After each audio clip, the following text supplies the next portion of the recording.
Hello everyone. In previous class we had discussed about the types of financial planning. So we all know finance is the lifeblood of any business, and for smooth functioning of business, for business enterprises, money is necessary. Money, that means the finance means what? That money which is required for smooth running of a business is called as finance. त्यालाच काय म्हणतात? Finance असं म्हटलं जातात. So finance means what? Finance is define as a provision of money at any time when your business requires that money, when your business requires it. Then in that we had seen types of finance, that financial requirements of business is mainly of two type. In that fixed capital is there and working capital is there. So fixed capital, it is invested in the permanent assets such as land, building, machinery, furnitures. For that fixed capital is necessary, and working capital is required for business, for the purchasing of raw materials and for meeting daily expenses, and to meet the that is need of daily expenses such as the rent, taxes, interest. Working capital is further of two types: permanent or fixed working capital and variable working capital. Then there are two methods for raising capital. Own capital means that capital which is contributed, whole and sole capital which is contributed by owner only, owner of that business only, it is a own capital. And loan capital, it is raised from individual banks or financial institutions. That is loan capital means you are taking the loan from banks, different financial institutions are there. So त्यांच्यापासून म्हणजे तिथे जाऊन तुम्ही काय करता? लोनसाठी apply करता. You will get that loan. त्याला काय बोलतात? तर लोन कॅपिटल असं म्हटलं जातं. देन नेक्स्ट सोर्स ऑफ फायनान्सचे काय आहेत? सोर्स आहेत. कोणते सोर्स आहेत? Basically there are two methods for raising the capital of the finance. So own capital, loan capital, that we had already seen, ते आपण बघितलं. बट आता आपण काय बघायचं? Source of finance. So it is classified into mainly three parts, and this classification is dependent on the duration of the period. Means जो काही period आपण बघितला 3 to 10 years, 5 to 10 years, less than means 2 years only, हा ज्या particular पिरियडसाठी बिझनेसला requirement असते त्या लोनची, त्या पिरियडवरती हे सोर्स ऑफ फायनान्स आहे हे क्लासिफाय केलेलं आहे. Means the loan capital means the loan capital sources of the finance, they are classified into 3 parts on the basis of duration for which it is required by the business. In that long term finance, medium term finance and short term finance. So first आहे ते long term finance आहे. long term finance जो काही आहे, so ह्याचा period असतो तो 10 years or more. Means that money is invested in the business for 10 or more yearsसाठी बँक आहे ती काय करते? लोन आहे ते ग्रँट करत असते. Then this long term finance, it is raised from the following sources. Which sources are there? Shares, debentures, shares आहे, डिबेंचर्स आहे, flowing back of profit, financial institutions are there, financial institutions are also there. So financial इन्स्टिट्यूशनमध्ये मग पुढे ह्या different institutions आहेत. Means industrial finance corporation of India, की जसं Bajaj finance तुम्हाला माहिती आहे सगळ्यांना, बजाज फायनान्स आहे. Then Muthoot finance also there. So ह्या कोण आहेत? सगळ्या फायनान्स प्रोव्हाइड करणाऱ्या कंपन्या आहेत की ज्यांना गव्हर्नमेंटने ऑथॉरिटी दिलेली असते.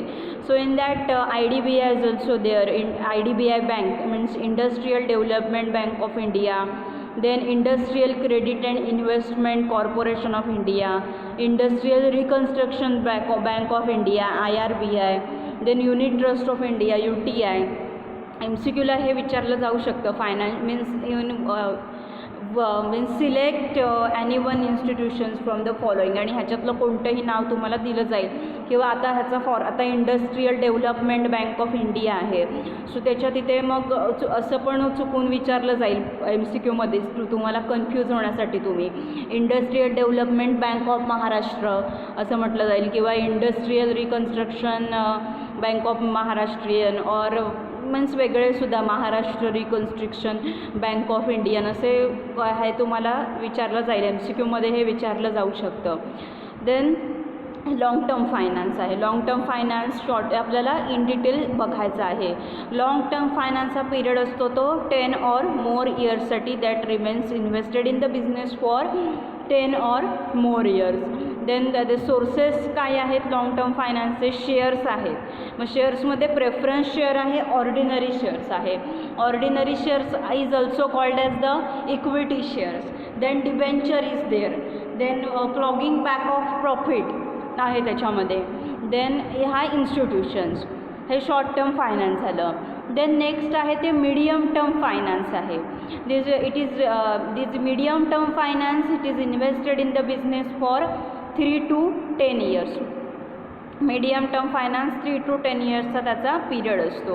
अँड सेम सोर्सेस जे काही आहेत बिझनेससाठी, means finance is which is required that हे जे काही आहेत मीन्स शेअर्स आहे, debenture, flogging back of profit, financial institution, ह्याच्यामधून सुद्धा सोर्सेस क्रिएट करता येतात. आणि दुसरं पब्लिक डिपॉझिट आहे, mortgages are there. Then next आहे हे शॉर्ट टर्म फायनान्स आहे. मीन्स ह्याचा पिरियड आहे हा कमी असतो एकदम. It remains invested in the business for less than 2 years. Means the capital which is raise for a period of less than 2 years. In that trade credit, bank credit, installment credit, customer advances are there. हे असतात त्याच्यामध्ये short term फायनान्समध्ये. So हे काय आहेत? Sources आहेत कॅपिटलचे. these are the sources of capital, means these are the sources of finance, and these sources of finance are classified on the basis of the duration. कशाच्या बेसिसवरती हे क्लासिफाय केलेले आहेत? On the basis of duration. On the basis of duration these sources are classified. Then next we will see one by one आपण बघूया कोणते आहेत ते. So in that first one is the long term finance. पहिलं काय आहे? Long term finance आहे. So long term finance we have already seen its period is 10 years or more, means that it is invested in the business for a longer period, that is 10 years or more.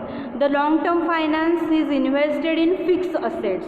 long term finance fixed assets मध्ये invest केलं जातात. Means land आहे, building building असेल, तो plant असेल, machineries असतील, की ह्या काय आहेत? असेट्स आहेत. असेट्स म्हणजे काय? तर प्रॉपर्टीज आहेत. सपोज मी आज एखादी फार्मास्युटिकल कंपनी आहे, एक फॅक्टरी आहे, मी ती ओपन केली मी आज. त्याच्यासाठी मी काय करते? जमीन विकत घेते. ती मग जमीन मी विकत घेतली किंवा जमीन रेंटवर घेतली आहे मी, त्याच्यामध्ये मी पैसे इन्व्हेस्ट केले. समजा त्या जमीन मी रेंटवर घेतले, त्याचं डिपॉझिट देणार आहे मी, ते झालं. देन मशिनरीज घेतल्या ह्याच्यामध्ये, माझ्या कंपनीमध्ये, माझ्या फॅक्टरीमध्ये जर काय घेतल्या मी? मशिनरीज घेतल्या. समजा आता टॅबलेट्स मॅन्युफॅक्चरिंग करायचं आहे, त्याच्या जर मशिनरीज घेतल्या, हॉट एअर ओव्हन घेतले, ड्रायर घेतले, ओके. सो ह्या मशिनरीजमध्ये मी काय करते? इन्व्हेस्ट करते. मीन्स लॉंग टर्म फायनान्स जे काही आहेत हे फिक्स्ड असेट्स ज्या काही आहेत, लँड आहेत, बिल्डिंग आहेत, प्लांट, मशिनरी, त्याच्यावरती काय केलेले असतात? इन्व्हेस्ट केलेले असतात. So it means capital is raise through the following sources. Which sources? Shares, debentures, ploughing back of profit, financial institution. Means capital जे काही आहे ते कॅपिटल रेज कशामधून केलं जातं? शेअर्समधून. आता फर्स्ट शेअर्स म्हणजे काय बघा. आता कंपनीला जेव्हा पैशांची गरज असते तेव्हा कंपनी काय करते? तर शेअर इश्यू करते पब्लिकला. मीन्स कंपनीचं जे कॅपिटल आहे, that capital of the company is divided into the small parts. आता कॅपिटल म्हणजे काय? कंपनीकडे असणारा संपूर्ण असणारा पैसा, that capital is divided into the small parts and that small parts is called as shares. आणि त्या स्मॉल पार्टला काय म्हणतात, शेअर्स असं म्हणतात. फॉर एक्झाम्पल एखादी कंपनी आहे, कंपनीचं 5 लाखाचं त्यांचं कॅपिटल आहे.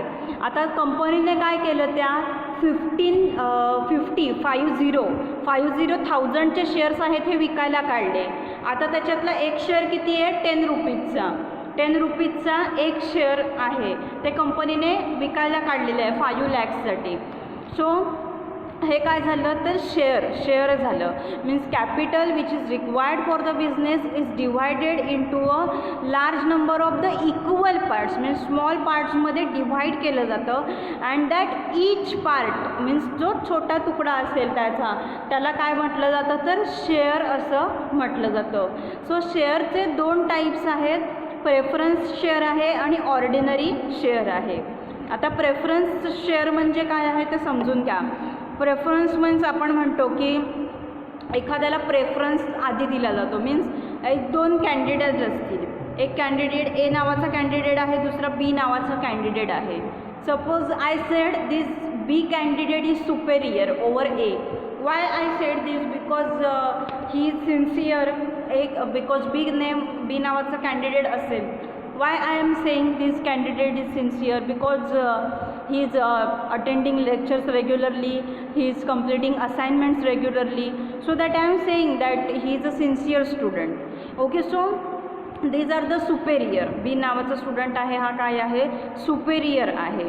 सो त्याला काय दिला जातो, अगोदर प्रेफरन्स दिला जातो. त्या बी नावाचा जो स्टुडंट असेल त्याला काय दिला जातो, अगोदर प्रेफरन्स दिला जातो. देन सी प्रेफरन्स शेअर्स म्हणजे काय, which are those shares which carry a preference both. Means त्यांना दोघांच्या फॅसिलिटी भेटतात. आता बँकेमध्ये पैसे तुम्ही ठेवता, you are depositing a money in the bank. त्याच्यावर बँक काय देत असते, इंटरेस्ट देत असते. Bank is giving interest on that मनी.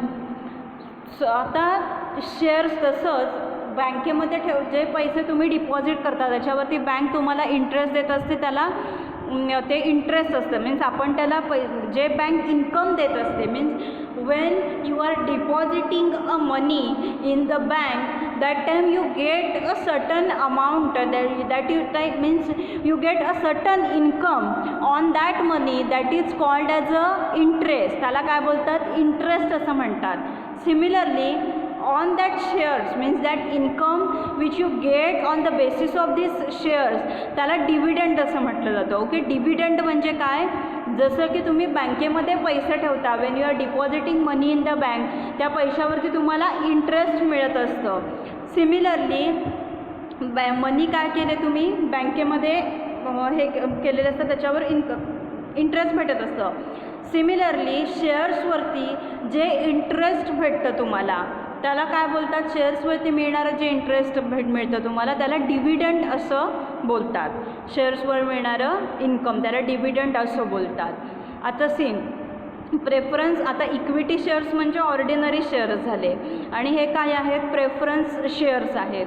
मग प्रेफरन्स शेअरमध्ये काय असतं, it carry preference both regarding dividend शेअर्सवरती मिळणारं इन्कम त्याला dividend and the return of the capital. आणि त्याच्यावरती means capital, return of the capital म्हणजे काय की एक्स्ट्रा इन्कम जे काही मिळणार आहे कंपनीतून त्याला हे बोलतात रिटर्न ऑफ द कॅपिटल. मग इक्विटी शेअर्स असतात ना त्याला फिक्स नसतं इन्कम.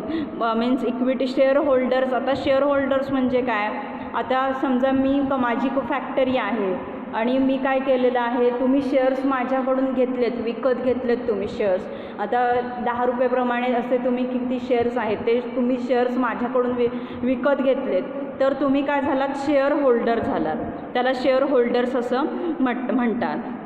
जो ऑर्डिनरी शेअर्समध्ये काय असतं की फिक्स नसतं अमाऊंट किती, मीन्स हे असतो जो डिव्हिडंड मिळणारा आहे तो फिक्स नसतो. बट इथे प्रेफरन्स शेअर्समध्ये काय असतं, that dividend means that dividend is fix, rate of the dividend is fix and repayment is also available. Means कंपनीमधून होणारे जे काही प्रॉफिट आहे दॅट टाईम ते रिपेमेंट जे आहे ते सुद्धा फॅसिलिटी अवेलेबल असते.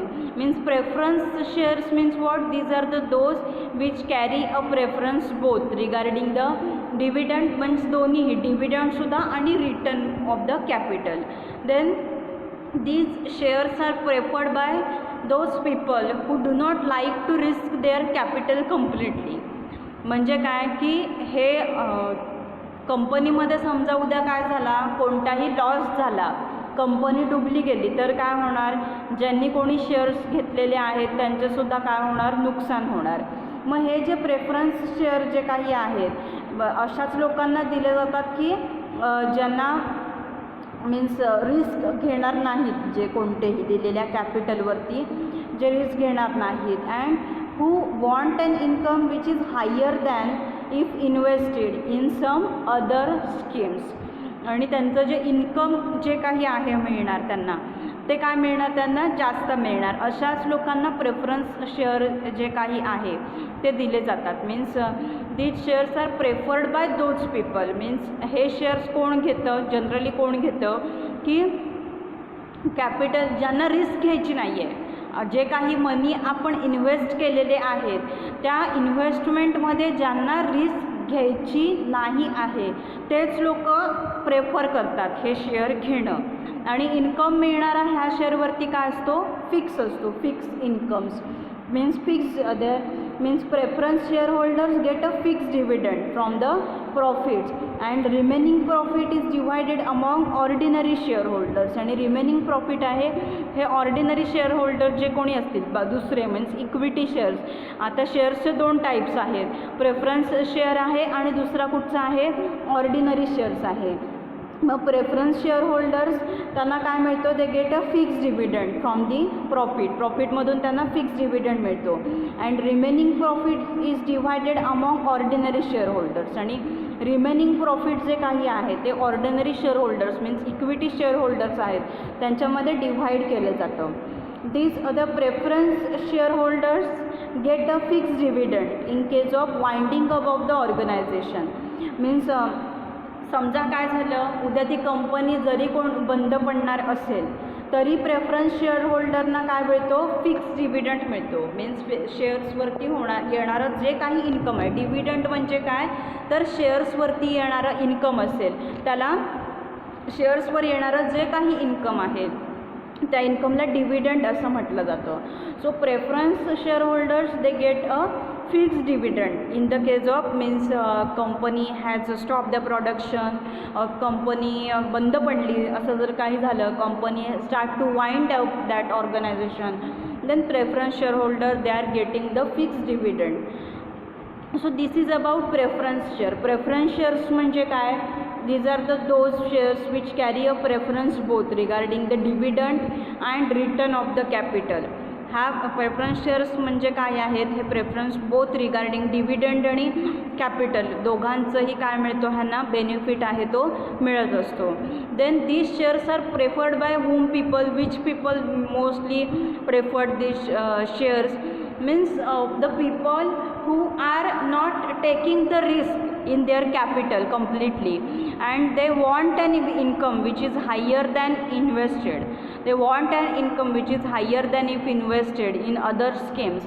Then that त्यांना हे शेअर्स आहेत हे प्रेफर केले जातात. And this preference share holders they get a fix dividend in case of the winding of an organisation also and they get the fix dividend from the profits and that remaining profit is distributed among the ordinary shares. Ordinary share holders जे काही आहेत means second नंबरचे त्यांच्यामध्ये ते divide केलं जातं. Okay, हे काय झालं, प्रेफरन्स शेअर झालं. देन ऑर्डिनरी शेअर आहे. ऑर्डिनरी शेअर्सचं दुसरं नाव काय आहे, equity shares. Equity shares means this equity share holders they are the owners of the company. Means this ordinary share holders they are the real owners of the company, of the organisation. Why, because why they are the real owners, कारण त्यांनी equity shares आहेत हे घेतलेले असतात, विकत घेतलेले असतात त्यांनी. सो ते काय असतात, ओनर असतात त्या कंपनीचे.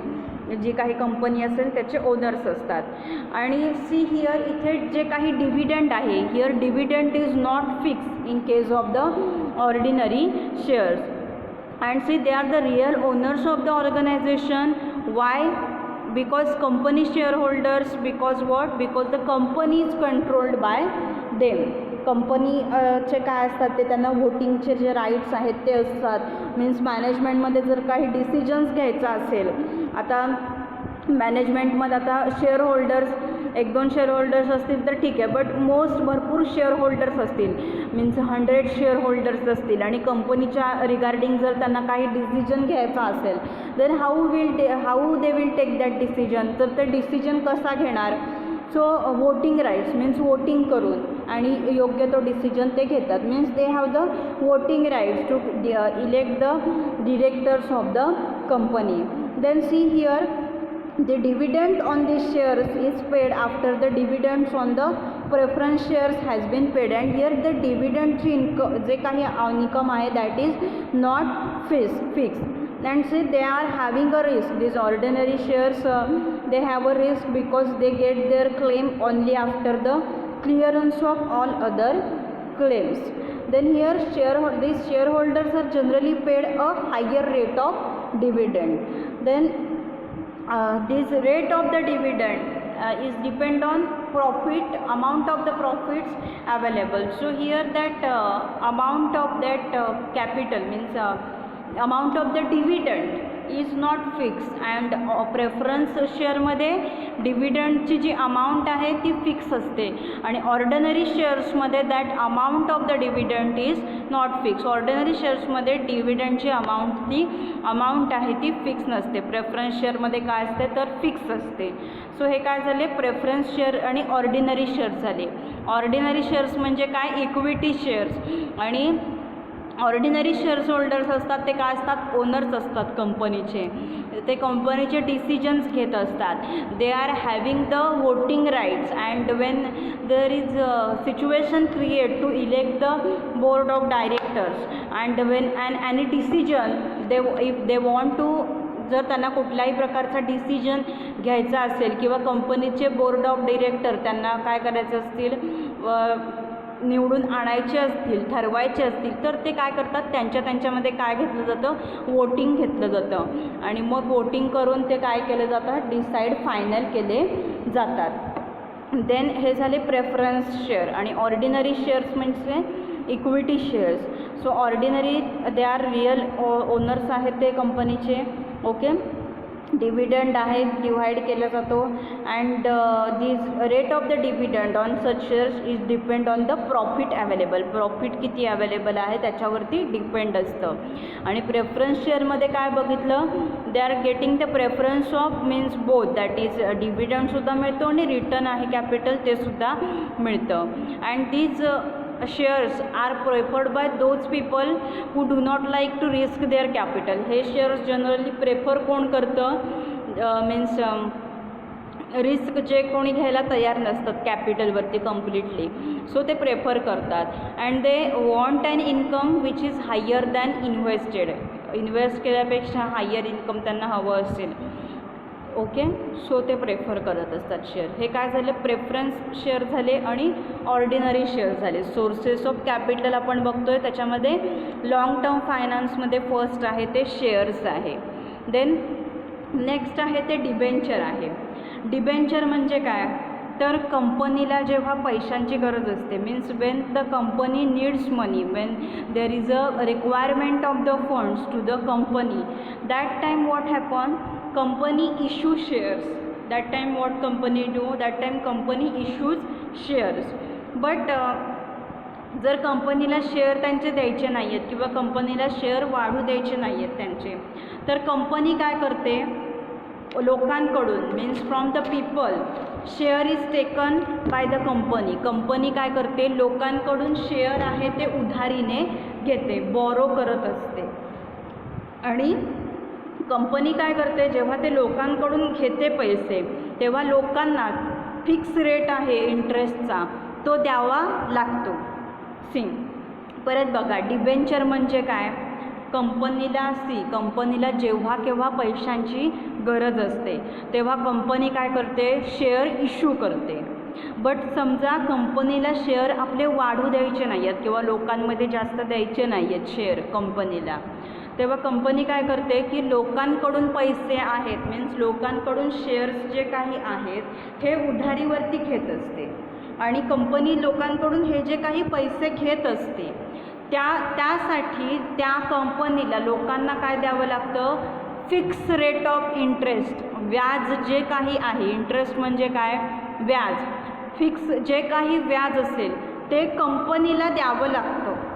कोणाला, लोकांना, जे पीपल जे काही असतील ते लोकांना व्याज जे काही असेल त्याचं ते द्यावं लागतं. आणि ही प्रोसेस होत असताना एक डॉक्युमेंट काय केलेलं असतं, ॲक्नॉलेज केलेलं असतं और सर्टिफिकेट इश्यू केलेलं असतं की ज्याच्यामध्ये ह्या टर्म्स आणि कंडिशन्स लिहिलेल्या असतात. मीन्स आता समजा काय आहे, माझी कंपनी आहे, मला समजा आता तुम्ही काय आहात, तुम्ही सगळे समजा तुमच्याकडे खूप पैसे आहेत सगळ्यांकडे, मी तुमच्या सगळ्यांकडून पैसे काय घेतलेत, मीन्स शेअर्स तुमच्याकडून मी उधारीवरती घेतलेले आहेत. माझी ABK नावाची, AB फार्मास्युटिकल्स नावाची कंपनी आहे, तुम्ही सगळे स्टुडंट्स आहात आणि तुमच्या सगळ्या स्टुडंट्सकडून मी पैसे आहेत ते उधारीवरती घेतलेले आहेत माझ्या कंपनीसाठी. आणि ते पैसे उधार घेत असताना आपल्यामध्ये असं एक ठरलेलं आहे की तुम्ही जेवढे मला पैसे दिले त्याचं मी तुम्हाला काय इंटरेस्ट आहे, मीन्स तुम्ही मला 10,000 दिले, सो त्या 10,000वरती जो काही इंटरेस्ट असेल महिन्याभराचा तो इंटरेस्ट मी तुम्हाला देणार. बट आता ओरली हे आपलं ठरलेलं आहे. तुम्ही म्हणाल मॅडम तुम्ही कशावरून उद्या आमचे पैसे द्याल, तुम्ही आम्हाला फसवू शकता, तुम्ही आम्हाला ओरली सांगताय, ओके, पण तुम्ही काय बोलता मला की आपण एक बॉन्ड साईन करूया किंवा आपण एक पेपर ह्याच्यामध्ये लिगली पेपर करूया. मग तो जो आपण पेपर साईन करणार, ओके, ह्याच्यासाठी त्या पेपरला डिबेंचर असं म्हटलं जातं. मग डिबेंचर म्हणजे काय, it is a document or certificate issue by a company issue करते acknowledging loan and also gives an undertaking to repay the specified borrowed sum along with interest to debenture holder. Debenture holder म्हणजे कोण, आता इथे आहात तुम्ही debenture holder आहात, मी इथे company आहे आणि डिबेंचर होल्डर तुम्ही पैसे कोणाला दिले आहेत, मला दिलेले आहेत, सो तुम्ही डिबेंचर होल्डर आहात आणि तुम्ही दिलेल्या पैशाच्या मोबदल्यात माझी काय हे आहे अट, मीन्स माझं काय कर्तव्य आहे की तुम्ही जेवढे केवढे पैसे मला दिलेले आहेत त्याच्यावरचं इंटरेस्ट आहे ते मी तुम्हाला द्यायचं आणि नंतर त्याची जी काही सम आहे, अमाऊंट आहे, ती सुद्धा तुम्हाला नंतर परत करायची ज्या तारखेला ठरलेलं असेल. आज जर तुम्ही मला पैसे दिलेत मार्चमध्ये, तर आजच्या तारखेला ठरलं आहे की मग तुम्ही जेव्हा इयर संपेल हे 31 मार्चला मी रिटर्न करणार तुमचे पैसे. मग त्याच्यासाठी आपण डॉक्युमेंट साईन केलेलं असतं, त्या डॉक्युमेंटला डिबेंचर असं म्हटलं जातं. त्या डॉक्युमेंटला काय म्हटलं जातं, तर डिबेंचर्स असं म्हटलं जातं. So debenture it is what, हे काय आहे, it is a document or it is a certificate which is issued by the company acknowledging loan and also gives an undertaking म्हणजे काय, तर मी तुम्हाला लिहून देते की मी जेवढे केवढे तुमचे पैसे तुमच्याकडून घेतलेले आहेत ते मी तुम्हाला व्याजासकट परत करेन. ओके, अंडरटेकिंग टू रिपे म्हणजे परत करणे. द स्पेसिफाईड बॉरोड सम, जेवढे मी घेतलेले आहेत अलॉंग विथ इंटरेस्ट आणि व्याजासकट मी तुमचे पैसे तुम्हाला परत करेन. टू डिबेंचर होल्डर मीन्स तुम्ही इथे डिबेंचर होल्डर आहात. ऑन अ प्रिस्क्राईब डेट, दिलेल्या तारखेला मी तुम्हाला परत करेन. त्या डॉक्युमेंटला काय म्हटलं जातं, तर डिबेंचर असं म्हटलं जातं. So it is another source, means share आहे एक, शेअर हा झाला पहिला. दुसरा सोर्स काय आहे, कॅपिटल हे करण्याचा, फायनान्स कलेक्ट करण्याचा डिबेंचर आहे. Then flowing back of profit. आता फ्लोईंग बॅक ऑफ प्रॉफिट म्हणजे काय, मी आता कंपनी काढली आहे, ओके, कंपनी काढली आहे मी. सो डिबेंचरमध्ये हे बघा की वोटिंग राईट्स नसतात इथे कोणाला आणि इंटरेस्ट आहे जे डिबेंचरचं ते it is payable periodically until the debenture matures. Then डिबेंचरमध्ये फिक्स रेट असतो इंटरेस्टचा. ओके, देन नेक्स्ट काय आहे, फ्लोईंग बॅक ऑफ प्रॉफिट आहे. आता फ्लोईंग बॅक ऑफ प्रॉफिट म्हणजे काय, it means to reinvest the profit in the business. Reinvest करायचं म्हणजे आता मी फॅक्टरी काढलेली आहे. फॅक्टरीमधून माझे खूप सगळे टॅबलेट, सिरप, कॅप्सूल सगळं जे काही मी बनवलं होतं ते माझं सगळं आता विकलं गेलेलं आहे आणि मला आता त्याच्यातून प्रॉफिट मिळालेला आहे. म्हणजे माझा फायदा झालेला आहे, मला पैसा मिळालेला आहे त्यांच्यामधून.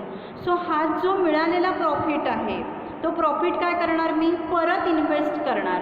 परत मी तो पैसा, मला जो प्रॉफिट मिळालेला आहे तो कच्चा माल, मला रॉ मटेरियल आणायचं असेल किंवा अजून काही आणायचं असेल, सो त्याच्यामध्ये मी काय करणार? तो इन्व्हेस्ट करणार. त्याला फ्लोईंग बॅक ऑफ प्रॉफिट म्हणतात.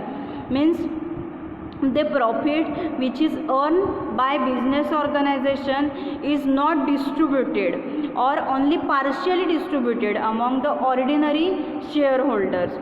ऑर्डिनरी शेअरहोल्डर्स आहेत, मीन्स इक्विटी शेअरहोल्डर्स, त्यांच्यामध्ये थोडं जे प्रॉफिट आहे ते प्रॉफिट इथे काय केलं जातं? डिस्ट्रीब्यूट केलं जातं. And the money which is save in this manner is reinvested in the business.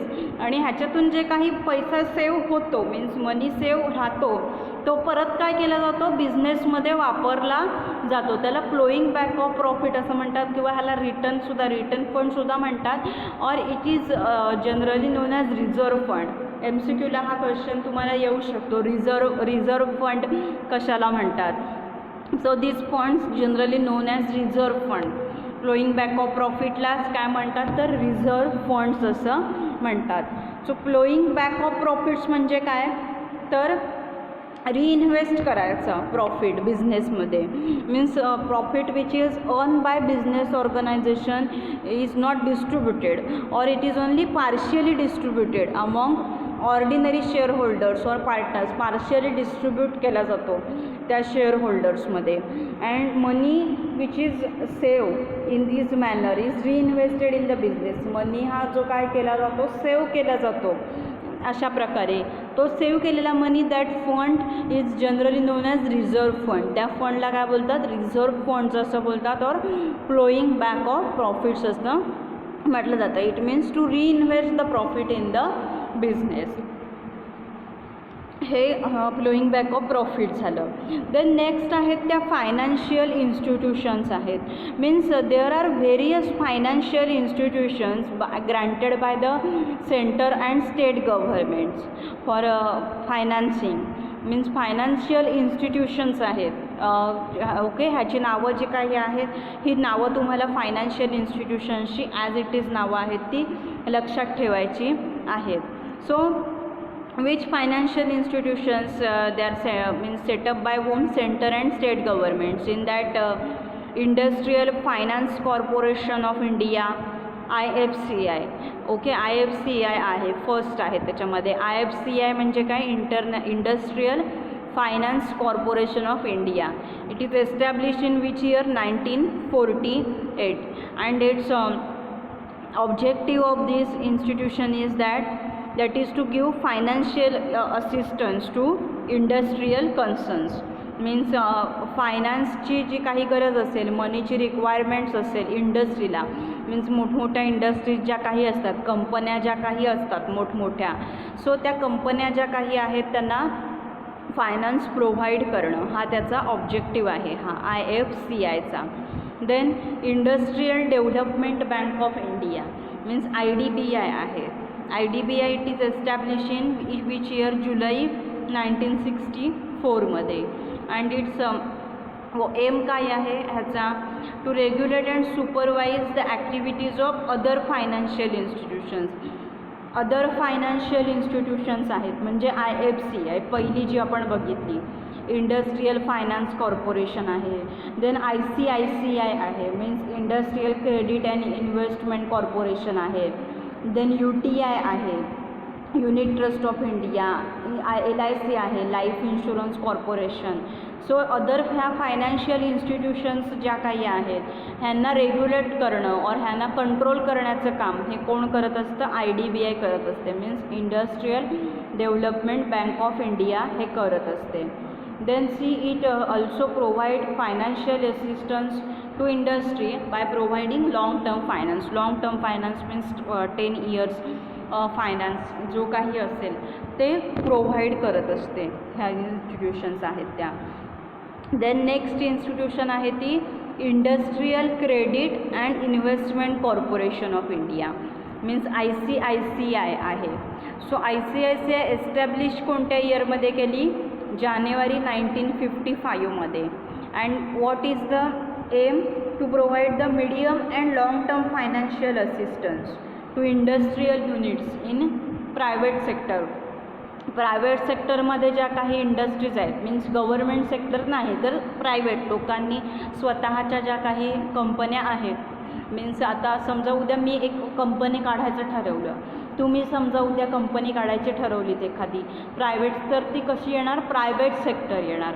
मग हे आपण जी कंपनी काढू प्रायव्हेट सेक्टरमध्ये, सो त्याला मीडियम टर्म और लाँग टर्म फायनान्स देण्याची जी काही फॅसिलिटी आहे that is given by this ICICI, that is Industrial Credit and Investment Corporation of the India, and it is established in which year? जानेवारी 1955मध्ये establish केले गेलेली आहे. देन नेक्स्ट आहे ती industrial reconstruction bank of India. Industrial reconstruction bank of India म्हणजे काय? IRBIचं establish कधी केलेलं आहे? 20 मार्च 1985मध्ये एस्टॅब्लिश केलेली आहे IRBI. सो मीन्स ह्याचा एम काय आहे? To nurse the sick industrial units by providing soft term loan to them. Means अशा काही इंडस्ट्रीज आहेत की अविकसित आहेत अजूनही इंडस्ट्रीज, की ज्यांना काय आहे डेव्हलपमेंटसाठी अजून पैशांची गरज आहे. मीन्स रिकन्स्ट्रक्शन, इंडस्ट्रियल रिकन्स्ट्रक्शन अशासाठी IRBI आहेत. ह्या फायनान्स प्रोव्हाइड करण्यासाठी गव्हर्मेंटने एस्टॅब्लिश केलेल्या आहेत. देन नेक्स्ट आहे ती नॅशनल स्मॉल इंडस्ट्रियल कॉर्पोरेशन आहे, NSIC. National small industrial corporation establish कधी केलेली आहे? 1955मध्ये. आणि हा जो ॲक्ट आहे फायनान्शियल कॉर्पोरेशन ॲक्ट हा 1951मध्ये अस्तित्वात आला आणि ही एस्टॅब्लिश कधी केलेली आहे? तर 1955मध्ये. And its main object is to promote and protect the small industries by providing them finance or financial assistance for the purchasing of the machinery and equipment. Means national small industrial corporation, small industries ज्या काही आहेत, small means small स्केलवरती ज्या काही चालतात. आता आपण इंडस्ट्रीचं classification बघितलं होतं. स्मॉल स्केल इंडस्ट्री होत्या, लार्ज स्केल इंडस्ट्रीज होत्या, लाईट इंडस्ट्रीज, हेवी इंडस्ट्रीज होत्या, त्या आपण बघितल्या होत्या. सो ज्या इंडस्ट्रीज कशावरती चालतात? स्मॉल स्केल्सवरती चालतात. स्मॉल स्केल इंडस्ट्रीज ज्या काही आहेत means based on capital employed, means generally industry is said to be small scale industry. The capital involved is not more than 10 lakhs in the plant आणि machinery, then that industries is considered as small scale industry. त्या industry small scale industries म्हणून consider केल्या जातात. So अशा ज्या काय आहेत small scale industries आहेत, ह्या स्मॉल स्केल इंडस्ट्रीजना मशीन्स खरेदी करण्यासाठी, इक्विपमेंट खरेदी करण्यासाठी फायनान्स प्रोव्हाइड करणं, मनी प्रोव्हाइड करणं, त्याच्यासाठी national small industrial corporation is there. Then state financial corporation. State financial corporation ही जी आहे it is establish under financial corporation act 1951मध्ये हा ॲक्ट आला. सो त्याच्यासाठी स्टेट फायनान्शियल कॉर्पोरेशन ही एस्टॅब्लिश केली गेली. सो ह्याचा ऑब्जेक्टिव्ह काय आहे? तर असिस्ट मीन्स फायनान्स प्रोव्हाइड करणं in the form of loan, लोनच्या स्वरूपात, loans and advances and direct subscription of shares, stocks, debentures and bonds. आणि काय करणं? तर लोकांना शेअर्स देणं, स्टॉक्स, डिबेंचर्स, बॉन्ड्स हे देणं. ह्याच्यासाठी काय केले? हे प्रोव्हाइड करणं. त्याच्यासाठी स्टेट फायनान्शियल कॉर्पोरेशन्स काय आली? अस्तित्वात आली. मीन्स ह्याचा मेन ऑब्जेक्टिव्ह काय आहे? Main objective is to provide financial assistance. Financial assistance in the form of what? Loan. लोनच्या फॉर्ममध्ये असिस्टन्स प्रोव्हाइड करणं in the form of loans and advances and direct subscription of shares, stocks, debentures and bonds. त्याच्यासाठी state financial corporation establish केली गेली. Then next आहे, ह्या काय आहेत, सगळ्या फायनान्शियल इन्स्टिट्यूशन्स आहेत. ह्या इन्स्टिट्यूशन्सची नावं आहेत ती तुम्हाला ॲज इट इज लक्षात ठेवायला पाहिजेत. देन नेक्स्ट आहे ते state industrial development corporation. State industrial development corporation means SIDCS means state government.